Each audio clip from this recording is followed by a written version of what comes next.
मेरे बच्चों, हमारा जो चैप्टर है राजा, किसान और नगर चला हुआ है। इससे पहले हमने हड़प्पा सभ्यता का चैप्टर किया था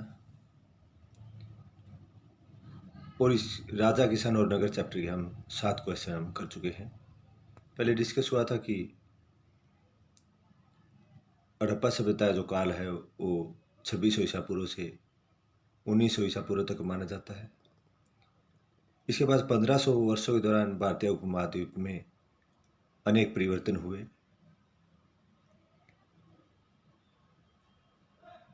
संस्कार के तरीके बदले, कृषि बस्तियों का विकास हुआ और अन्य बदलाव भी भारतीय उपमहाद्वीप में आए।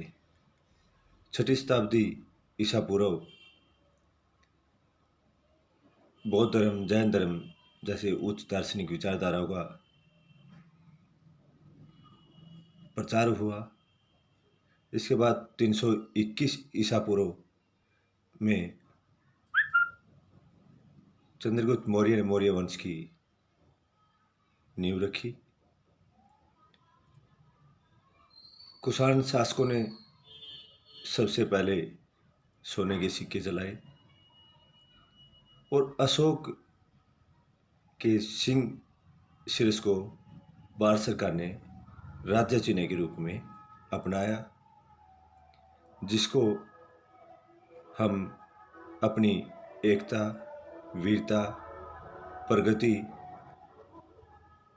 और उच्च आदर्शों का प्रतीक मानते हैं। तो प्यारे बच्चों,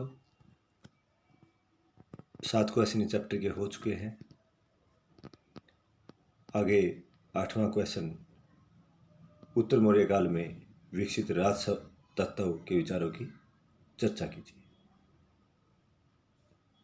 उत्तर मौर्य काल में राज तत्व के जिन विचारों का विकास हुआ उनकी विशेषता थी कि राजा का दैविक स्वरूप। राजा उच्च स्थिति प्राप्त करने के लिए स्वयं को देवी देवताओं के साथ जोड़ने लगे। मध्य एशिया से लेकर पश्चिम उत्तर भारत तक शासन करने वाले कुषाण शासकों ने लगभग प्रथम शताब्दी ईसा पूर्व से प्रथम शताब्दी ईस्वी तक इस तरीके का भरपूर प्रयोग किया। कुषाण शासक उत्तर प्रदेश में मथुरा के पास स्थित माट में के एक देवस्थान पर कुषाण शासकों की विशालकाय मूर्तियां मिली है। कुछ इतिहासकारों को मानना कि इन मूर्तियों के माध्यम से कुषाण स्वयं को देवतुल्य प्रस्तुत करना चाहते थे। कई कुषाण शासकों ने अपने नाम के आगे देवपुत्र की उपाधि भी लगाई थी।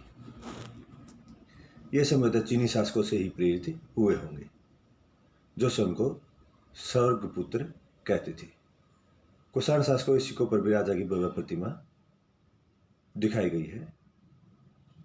गुप्त शासक राजसव के विचारों में दूसरा विकास गुप्त काल में हुआ। 4ठी शताब्दी ईस्वी में गुप्त साम्राज्य सहित कई बड़े साम्राज्य के साक्ष्य मिलते हैं।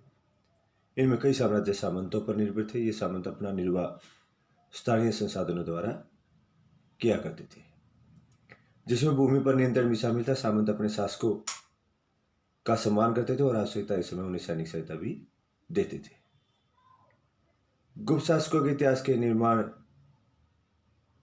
में साहित्य, सिक्कों और अभिलेखों की सहायता ली गई। साथ ही कवियों द्वारा अपने राजा या स्वामी की प्रशंसा में लिखी गई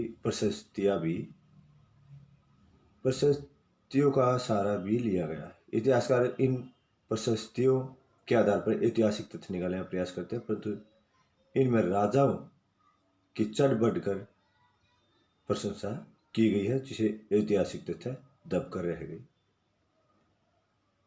इसके बाद इसके लेखक अरिसेन ने समुद्रगुप्त को बहुत ही शक्तिशाली सम्राट बताया। वह तो यहाँ तक कहता है कि धरती पर उनका कोई प्रतिद्वंदी नहीं था।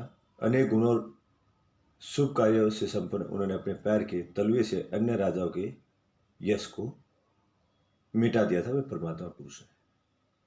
ऐसी प्रशंसा के पीछे राजसव के नए विचार ही झलकते हैं। 600 ईसा पूर्व से 600 ईस्वी में कृषि के तौर तरीके में परिवर्तन कैसे हुए, किस हद तक इसमें हल का प्रचलन उपज बनाने का एक तरीका हल्का प्रचलन था। हल्का प्रयोग 6वीं शताब्दी ईसा पूर्व से ही गंगा और कावेरी की घाटियों में के उर्वरक कछारी क्षेत्र में होने लगा था। भारी वर्षा वाले क्षेत्रों में लोहे के फाड़ वाले हलों द्वारा भूमि की जुताई की जाने लगी। आगे कुदाल का प्रयोग किया जाने लगा। इसके बाद लोहे के फाल वाले हल के प्रयोग से फसलों की उपज बढ़ने लगी। तो भी ऐसे हलों का प्रयोग उपमहाद्वीप में कुछ ही भाग तक सीमित था। पंजाब तथा राजस्थान के अर्ध शुष्क प्रदेशों में लोहे के फाल वाले हल का प्रयोग 20वीं शताब्दी में ही शुरू हुआ। कृत्रिम सिंचाई उपज बढ़ाने का एक तरीका कृत्रिम सिंचाई का प्रयोग था। सिंचाई के लिए कुओं, तालाबों, कई कई नहरों के पानी का प्रयोग भी किया जाने लगा। इनका प्रयोग लोगों ने व्यक्तिगत रूप से भी किया और कृषक समुदाय ने आपस में मिलकर भी किया। कृषि के नए तौर तरीकों का प्रभाव हुआ। खेती की नई तकनीक से उपज तो बढ़ी, परंतु इसके कारण खेती से जुड़े लोगों में भेद भी बढ़ने लगा। बौद्ध कथाओं में भूमिहीन खेती श्रमिकों और छोटे किसानों और बड़े बड़े जमींदारों का उल्लेख मिलता है, जो किसानों की विभिन्न सामाजिक स्थितियों को दर्शाता है।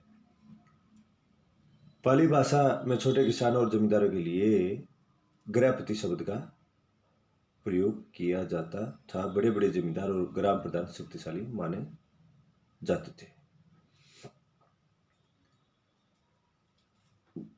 आरंभिक तमिल संगम साहित्य में गांवों में रहने वाले विभिन्न वर्गों के लोगों का उल्लेख मिलता है, जैसे कि वेलाल या बड़े जमींदार, हलवाहा या उलवर और दास अणिमई।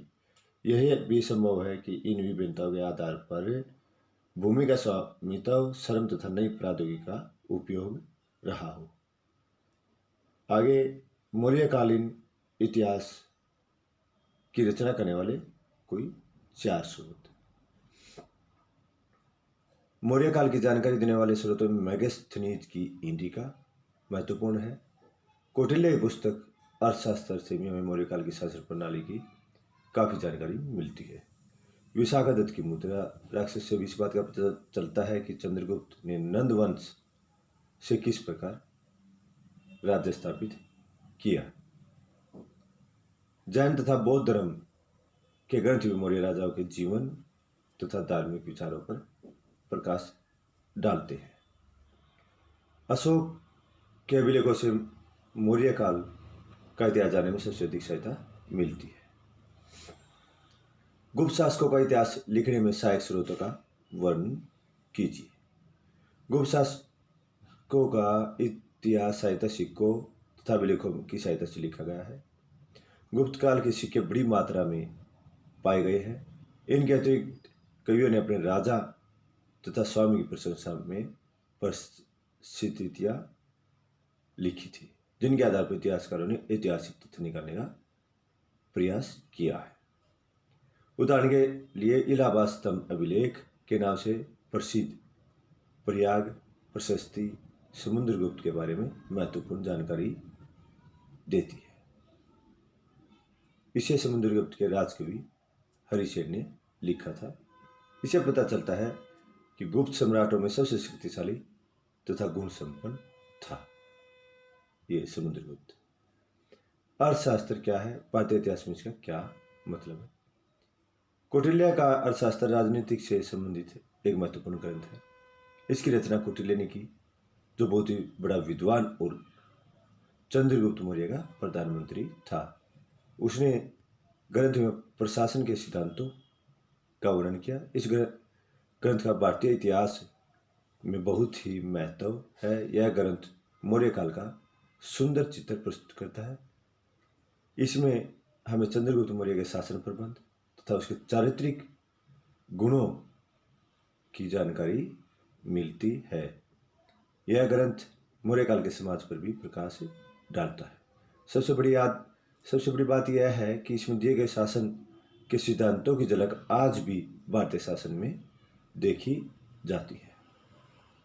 अशोक के अभिलेखों में मौर्यों का वर्णन मिलता है। अभिलेख साक्ष्यों की सीमाओं का वर्णन। अशोक के अभिलेख मुख्य रूप से सम्राट अशोक के काल से जुड़े हुए मौर्य इतिहास पर प्रकाश डालते हैं। यह हमें उस समय के राज्य विस्तार, प्रशासन, प्रशासनिक अधिकारी, जन कल्याण कार्य, मौर्य की मूर्तिकला आदि के बारे में महत्वपूर्ण जानकारी देते हैं। अभिलेखों से हमें पता यह चलता है कि अशोक ने बौद्ध धर्म अपनाने बाद इस धर्म के प्रचार एवं प्रसार के लिए क्या क्या पग उठाए हैं। अशोक का इतिहास में क्या स्थान है। अशोक की गणना केवल भारत के ही नहीं बल्कि विश्व के महान सम्राटों में की जाती है। इसके अनेक कारण हैं। कलिंग युद्ध के पश्चात अशोक ने अपने जीवन का एकमात्र उद्देश्य मानवता की सेवा बना लिया था। अब वह लोगों को धार्मिक तथा नैतिक उपदेश देने में जुट गया था। अशोक अपनी प्रजा को अपनी संतान के समान समझता था। राज्य की ओर से विधवाओं तथा अनाथों को विशेष सुविधा प्राप्त थी। अशोक ने बौद्ध धर्म को विश्व के लगभग सभी देशों में फैलाया। एक छोटे से धर्म को विश्व धर्म बना देने वाले व्यक्ति को महान कहना उचित है। अशोक एक सहनशील सम्राट था। वह सभी धर्मों का आदर करता था। अशोक पहला शासक था जिसने पशुओं के लिए भी अस्पताल खुलवाए। मौर्य राज्य को का इतिहास एक प्रमुख काल क्यों माना गया, संक्षेप में माना। 19वीं सदी में जब इतिहासकारों ने भारत के आरंभिक इतिहास की रचना करनी आरंभ की तो मौर्य साम्राज्य को इतिहास का एक प्रमुख काल माना गया। उस समय भारत ब्रिटिश शासन के अधीन एक औपनिवेशिक देश था। 19वीं तथा 20वीं सदी के भारतीय इतिहासकारों को प्राचीन भारतीय में एक साम्राज्य की स्थापना बहुत ही चुनौतीपूर्ण तथा उत्साहवर्धक लगी। साथ ही पत्थर की मूर्तियों सहित मौर्य काल के सभी पुरातत्व एक अद्भुत कला के प्रमाण थे जो साम्राज्य की पहचान माने जाते हैं। इतिहासकारों को लगा कि अभिलेखों पर लिखे संदेश अन्य शासकों के अभिलेखों से अलग है। उन्होंने महसूस किया कि अन्य राज्यों की अपेक्षा अशोक एक बहुत ही शक्तिशाली और पारिश्रमिक शासक था। अशोक के बाद उन राजाओं की अपेक्षा विनीत भी था जो अपने नाम के साथ बड़ी बड़ी उपाधियां जोड़ते थे। तो 20वीं सदी के राष्ट्रवादी नेताओं ने भी अशोक को प्रेरणा का स्रोत माना है। मैगस्थनीज के विवरण से मौर्य साम्राज्य के महान अधिकारियों कार्यों के बारे में क्या पता चलता है। कुछ अधिकारी नदियों की देखरेख और भूमि मापन का काम करते थे। कुछ प्रमुख नहरों से उपनगरों के लिए छोड़े जाने वाले पानी के मुख्य द्वार का निरीक्षण भी करते थे ताकि सभी स्थानों पर पानी की समान पूर्ति हो सके। अधिकारीगण कर वसूली करते थे और भूमि से जुड़े सभी व्यवसायों का निरीक्षण भी करते थे। खेती की नई तकनीकों से खेती से जुड़े लोगों की सामाजिक स्थिति पर क्या प्रभाव पड़ा। खेती की नई तकनीकों से उपज बढ़ी परंतु इससे खेती से जुड़े लोगों में भेद भी बढ़ने लगा। ये क्वेश्चन पहले भी हो चुका है। बौद्ध कथाओं में भूमिहीन खेती श्रमिकों छोटे किसानों और बड़े बड़े जमींदारों को उल्लेख मिलता है। पाली भाषा में छोटे किसानों और जमींदारों के लिए गृहपति शब्द का प्रयोग किया जाता था। तब बड़े बड़े जमींदार और ग्राम प्रधान शक्तिशाली मान जाते थे। वे किसानों पर नियंत्रण रखते थे। ग्राम प्रधान का पद प्राय वंशानुगत होता था। आरंभिक तमिल संगम साहित्य में भी खेती से जुड़े वर्गों के लोगों का उल्लेख मिलता है, जैसे कि वेलाल या बड़े जमींदार, हलवाहा, उलवा, दास, अणिमई। अभिलेखों में भूमिदानों के बारे में क्या जानकारी मिलती है। ईस्वी की आरंभिक शताब्दियों में भूमि दान के प्रमाण मिलते हैं। इनमें से कई भूदानों का उल्लेख अभिलेखों में मिलता है। कुछ अभिलेख पत्थरों पर खुदे हुए थे परंतु अधिकांश ताम्र पन्नों पर खुदे होते थे। इन्हें संभवतः भूमिदान पाने वाले लोगों को प्रमाण के रूप में दिया जाता था। भूमिदान के जो प्रमाण मिले वे दान प्राय धार्मिक संस्थाओं या ब्राह्मणों को दिए गए थे। अधिकांश अभिलेख संस्कृत में थे। विशेषकर 7वीं शताब्दी के बाद के अभिलेखों के कुछ अंश संस्कृत में है और कुछ तमिल और तेलुगु जैसी स्थानीय भाषाओं में है। भूमिदान के प्रचलन से राज्य तथा किसानों के बीच संबंध की भी झलक मिलती है, परंतु कुछ लोग ऐसे भी थे जिन पर अधिकारियों या सामंतों का नियंत्रण नहीं था। इनमें पशुपालक, संग्राहक, शिकारी, मछुआरे और जगह जगह घूमकर खेती करने वाले लोग शामिल थे। तो प्यारे बच्चों, आज के टॉपिक में इतना ही।